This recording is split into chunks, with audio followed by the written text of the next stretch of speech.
यदा मृधे कौरव सृञ्जयान वीरेष्वथो वीरगतिं गतेषु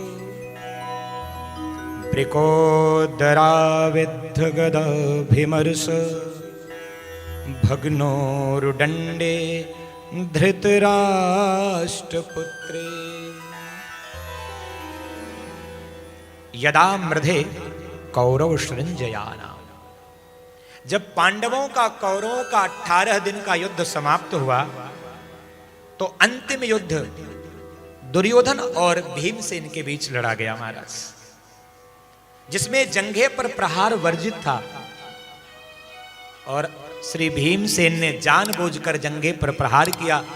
दुर्योधन का जंघा टूट गया। आज वही दुर्योधन जो दुनिया पर अट्टहास करके जीतने की अभिलाषा रखता था, आज स्वयं मृत्यु के उस पल की प्रतीक्षा कर रहा है। उसका मित्र था अश्वत्थामा, गुरु द्रोणाचार्य का पुत्र था। आज उसने अपनी मित्रता धर्म का निर्वहन किया है। आकर बोला, मित्र दुर्योधन, तुम्हारी दशा देखकर मुझे हंसी आती है भैया। दुर्योधन कहता है, हाँ हाँ क्यों नहीं, आज मैं मृत्यु की सैया पर पड़ा हूं तो तुम मुझ पर उपहास तो करेगा ना। बोले नहीं, इसलिए मैं नहीं हंस रहा, आज मैं तेरी मूर्खता पर हंस रहा हूं। दुर्योधन ने कहा, मेरी मूर्खता? अश्वत्थामा ने कहा, हां महाराज,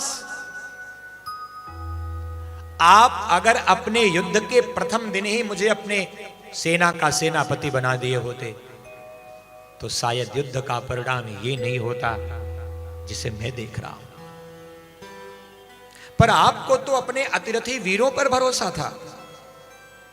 कहां पितामह भीष्म, महावीर कर्ण, द्रोणाचार्य जी, कृपाचार्य जी, आपने मुझे तो समझा ही नहीं। दुर्योधन ने कहा, कहना क्या चाहते हो? बोले, अभी भी कुछ बिगड़ा नहीं, मेरा राज तिलक कर, मैं तेरे मृत्यु में भी कुछ मंगलता लाऊंगा। ध्यान से समझना, मरते हुए व्यक्ति के जीवन में क्या मंगलता आ सकती है? भगवत प्राप्ति। लेकिन दुर्योधन इसकी कामना नहीं कर रहा। दुर्योधन तो मरते हुए भी चिंतन कर रहा है, मैं 100 भाई था, एक भी नहीं बचा। पांडव 5 भाई, एक भी नहीं मरे। अश्वत्थामा ने कहा, मैं इसी संकल्प को पूरा करूंगा। राज तिलक की अश्वत्थामा जाता है और आतताई की तरह पांडवों को नहीं, पांडवों के 5 पुत्रों का वध करके आता है। आतताई कहा है कौन? जो बालक पर, स्त्री पर, जड़ बुद्धि पर, दुर्बल पर प्रहार करता है, वो आतताई होता है महाराज। स्त्री पर कोई वीरता दिखाए, बालक पर कोई वीरता दिखाए तो उसे वीर पुरुष नहीं माना जाता, वो आतताई है, अत्याचारी है। अबोध बालकों का वध किया है। मैया द्रौपदी के करुण क्रंदन से, चित्कार से पांडवों का शिविर जो हर्ष को आनंद ले रहा था वो शोक में परिवर्तित हो गया। अर्जुन ने कहा, केशव, इतनी बड़ी धृष्टता कौन कर सकता है? भगवान ने कहा, पार्थ, तुम्हें पता नहीं, गुरु द्रोणाचार्य का पुत्र अश्वत्थामा, जिसको इस युद्ध में कहीं स्थान नहीं मिला है, आज उसने छल से तुम्हारे इन अबोध बालकों पर अपने वीरता को दिखाया है। वास्तव में वो वीर नहीं, महाभीरु है, वरना चुपके से वार नहीं करता। अर्जुन की भुजाएं फड़क उठी। दुर्योधन ने, भीमसेन ने अपनी गदा को संभाल लिया। हे केशव, हे द्वारकेश, अगर अश्वत्थामा ने ये धृष्टता की है तो मैं अपने गदा से उसका मस्तक विदीर्ण कर दूंगा। अर्जुन ने गांडी उठाकर प्रण किया, देवी, आपके इन मृत पुत्रों की तिलांजलि तभी होगी जब इनका हत्यारा तुम्हारे चरणों में पड़ा होगा।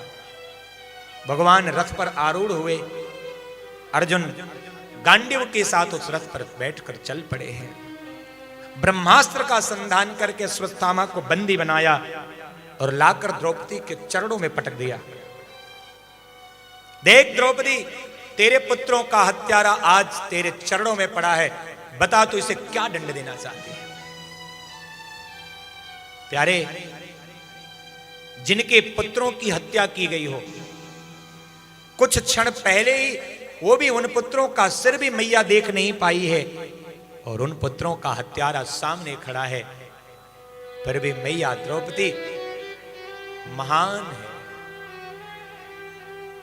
यह दुनिया मातृशक्ति से चलती है और यही कारण है कि भारत देश की हर मैया अपने नाम के आगे देवी लगाती है। अन्य किसी भी धर्म में देवी नहीं होती महाराज, केवल देव देव होते हैं। लेकिन एक सनातन संस्कृति है जहां भारत की हर स्थिति देवी के नाम से जानी जाती है। जिस मैया के पुत्रों की हत्या हुई है वो हत्यारा सामने खड़ा है, फिर भी मैया के आंचल में ममता आ गया। मुच्यताम मुच्यताम एष ब्राह्मणो नितराम गुरु। अरे ये तो हमारा गुरुपुत्र है। हे गांडीवधारी अर्जुन, छोड़ दो, मुच्यताम, इसे मुक्त कर दो। अर्जुन ने कहा, ध्यान से देख देवी, ये गुरुपुत्र नहीं, हत्यारा आतताई अश्वत्थामा है। मैया ने कहा, जानती हूं, शायद आप भूल गए हो, जिस गुरु के शरणागति में रहकर आपने धनुर्वेद का ज्ञान पाया, जिस गुरु की शरणागति में रहकर ज्ञान को प्राप्त किया, क्या आप उसी गुरु पुत्र का वध करोगे? भीमसेन ने गदा उठाकर कहा, देवी यह दया का पात्र नहीं है, यह मृत्यु के उस साक्षात देवता का वर्ण करने वाला है, क्योंकि इसका कृत्य बड़ा खराब है। मैया ने कहा, जानती हूं, अरे मुझसे बड़ा इस संसार में इस दुख को समझने वाला कौन हो सकता है। एक पुत्र को खोने का क्या दुख होता है, उसे मैं थोड़ी देर पहले अनुभव कर चुकी हूं। फिर भी हे धर्मराज युधिष्ठिर, मैं नहीं चाहती जिस दुख को मैंने भोगा है वही दुख इसकी मां कृपी भी भोगे, क्योंकि इसको मृत्यु दंड भी दे दोगे ना तो भी मेरे पुत्रों को वापस नहीं ला सकते हो। इसलिए कृपा करके, एक मैया तो शोक में डूबी है, एक और मां की गोद को सूनी मत करो। भगवान आश्चर्य में पड़ गए। पांचों पांडव द्रौपदी के मुखमंडल को देख रहे हैं और हमारे ठाकुर जी मंद मंद गति से मुस्कुरा रहे हैं। महाराज, वाह कृष्णा, तूने मुझे सखा कहा था, तू मेरी सखी और तू सचमुच मेरी सखी है। आज तूने स्त्रियों के उस आंचल की रक्षा की है, तूने उन स्त्रियों की ममता की वृद्धि की है जो अपने पुत्र को खोने के बाद भी दूसरे पुत्र में भी अपने पुत्र का दर्शन करती है। महाराज,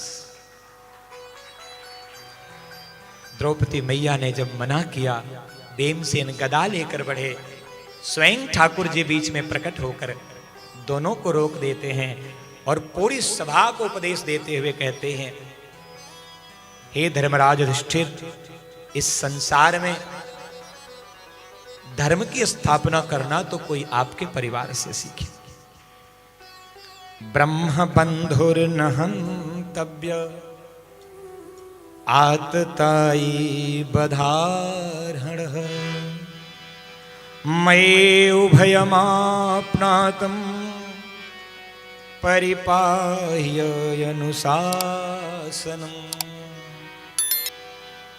ब्रह्म बंधुर्न हन्तव्य, ब्राह्मण गुरु इनका कभी वध नहीं किया जाता, इनका अपमान नहीं किया जाता।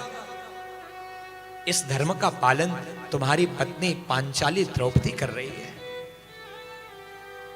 आततायी बधार्हणः, आतताई कोई भी हो वो वध के योग्य होता है। इस धर्म का पालन तुम्हारा भाई भीम कर रहा है, हमारे मजले भैया कर रहे हैं।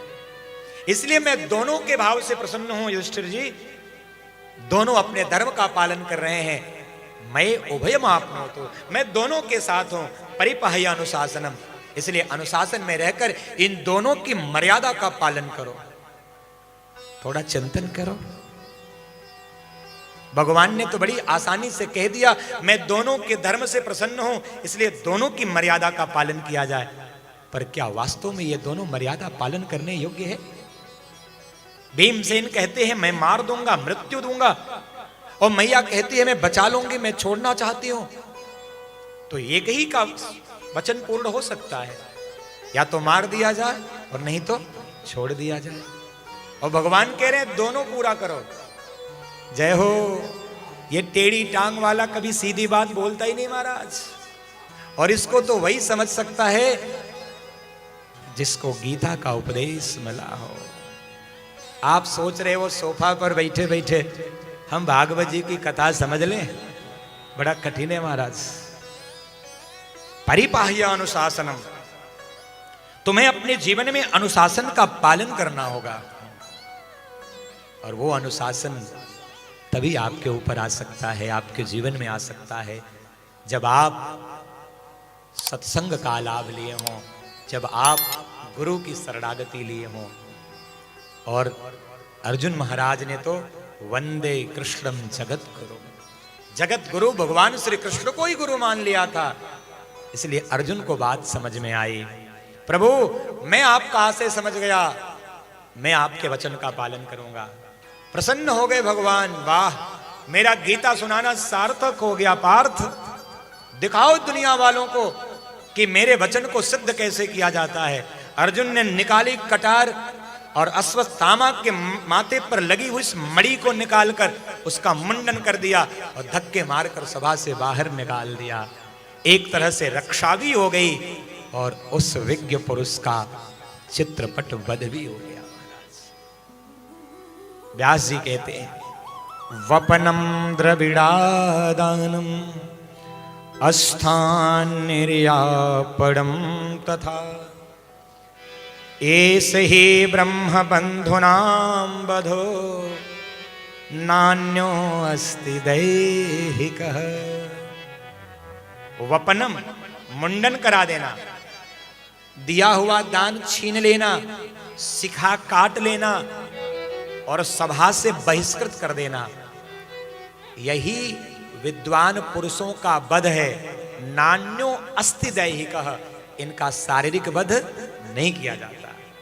तो धर्म के स्वरूप श्री धर्मराज महाराज जहां चकित थे, वहीं गीता का उपदेश ले हुए अर्जुन महाराज ने भीम के वचन का पालन करते हुए उनका चित्रपट वध भी किया है, और मैया द्रौपदी के वचन की रक्षा करते हुए श्री अश्वत्थामा जी को बचा भी लिया है।